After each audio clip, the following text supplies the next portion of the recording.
AITA telling the truth in the wedding toast. In my 30s, I'm a married man who just celebrated the wedding of my closest buddy. I had just purchased a home, and my wife is expecting our son in November. So I informed him that I was constrained in my ability to make a financial contribution, but that I would do my best to make up for it. As a result, I traveled to Maine for the bachelor party, rented a tux, and covered the cost of my wife and my supper at the rehearsal dinner for us. I also had a present for them in the amount of $300 that I intended to give them, but we'll get to that later when we discuss why I didn't give it to them. It was great with me if his, now wife, then fiancé, contacted me numerous times a day with updates. I wasn't always quick to react, and it came to the point where if I didn't respond at least once a day, I'd receive a call from my friend, who was frustrated. The fact that I have a full-time job and I'm renovating certain rooms in my home means that my time is limited. She texted me for a variety of reasons, including the following. My wife was not permitted to speak about our pregnancy in any way, shape, or form. She didn't want anybody else to be more focused on it than she was, the bride. She had made it clear that she would not be ordering special cuisine for my wife. No one asked her to. My wife was fine with whatever she was going to be served. According to her, I wasn't doing enough to assist the groom. He needed to assist her with favors, seating charts, and programs. Therefore, I needed to assist him with those tasks as well.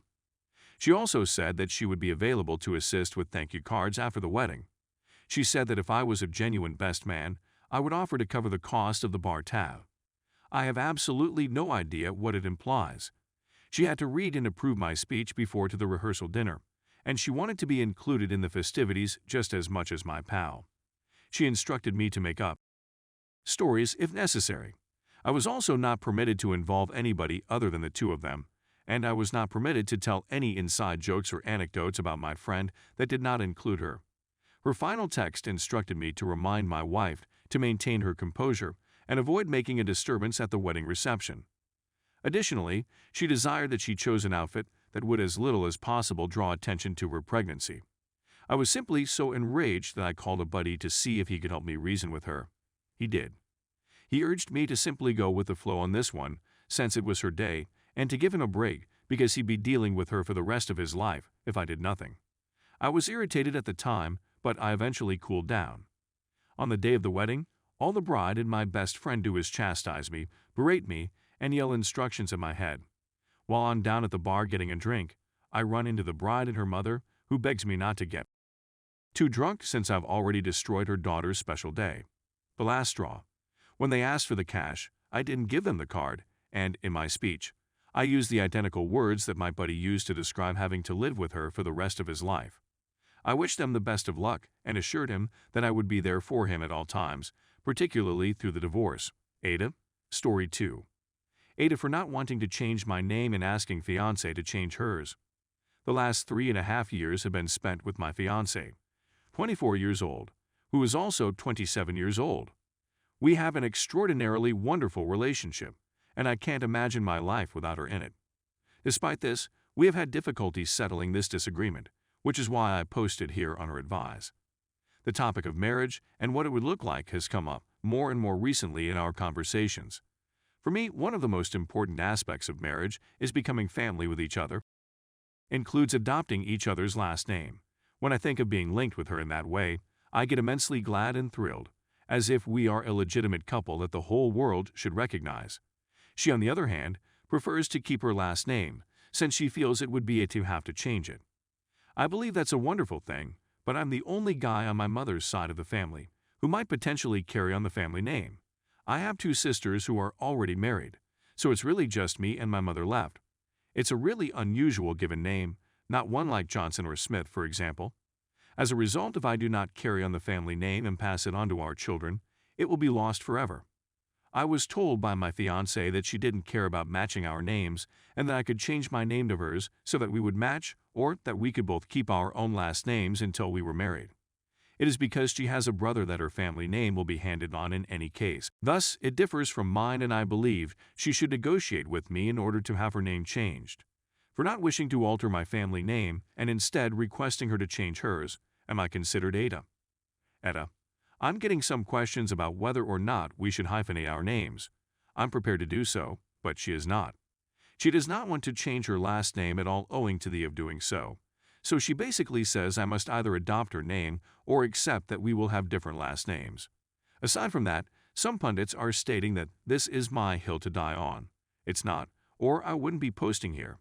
It's just that my fiancé and I are having issues settling a situation, and we wanted to seek some opinions from others.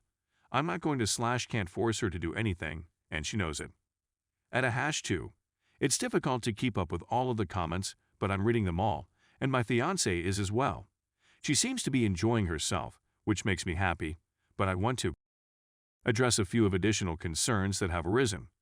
We spoke about it and agreed that it was fine with us if the kids took my last name. She is still considering it, but she may choose to use my last name socially while keeping her given name legally so that she does not have to deal with the difficulties, but we will still have a combined name. Due to a violation of Rule 3, this entry was removed. Update. It was really difficult for me to read literally hundreds of messages in which I was referred to as in. Although I did lose my cool for a little moment. Thank you to the moderators for not banning me for my outburst, even though it would have been appropriate. Shout out to the mods for not perma-banning me for my tantrum, even though it would have been fair.